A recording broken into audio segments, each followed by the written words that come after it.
Praise the lord. ఈ అవకాశం ఇచ్చిన దేవునికి చూస్తున్న మీ అందరూ కూడా నా హృదయపూర్వక వందనాలు. ఈరోజు నేను మీకు ఒక మంచి విషయం చెప్పాలనుకుంటున్నాను. క్రైస్తవుల సహోదరులకి అలాగే సోదరులకి అందరికీ కూడా ఒక చిన్న విన్నపము. మనం చర్చికి వెళ్తున్నామంటే ఎంతవరకు దాన్ని మనం హృదయంలో ఉంచుకుంటున్నాం, ఎంతవరకు దాన్ని పాటిస్తున్నాం అన్నది మీకే వదిలేస్తున్నాను. ఎందుకు ఈ మాట అంటున్నానంటే, చాలామంది క్రైస్తవులు ఎన్నిసార్లు చర్చికి వెళ్తారు?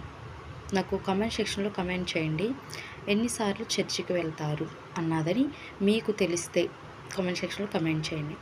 అసలు ఆ చర్చికి వెళ్ళిన తర్వాత ఒక దైవ సేవకులు మనకి చెప్పినది మనం ఏం పాటిస్తున్నాము, అసలు బైబిల్ వివరణ అనేది ఎలా ఉంది, అది మీకు తెలుసా? అది ఎంతవరకు మన హృదయాన్ని ఆ గుడిలో మాత్రమే వింటున్నాము, బయటకు వచ్చిన తర్వాత యథామావులుగా మానవులు ఎలా అయితే ఉంటున్నారో అదే పలంగా ఉంటున్నామా అనేది నేను మిమ్మల్ని అడుగుతున్నాను. నేను బైబిల్ మొదలుపెట్టింది అసలు అంశం ఏంటంటే, ఈ బైబిల్ మొత్తం కూడా తెలిసిన వారికి పర్లేదు, తెలియని వారి కోసమే దేవుడు ఈ లోకాన్ని సువార్త చాటించాలని, అలాగే తన పరిచర్య కానీ తన బైబిల్ విషయం కానీ చాలామందికి తెలియక ఆత్మలో రక్షణ లేక నశించిపోతున్న వారి కొరకు ఈ బైబిల్ అనేది చాలా బాగా ఉపయోగపడుతుంది.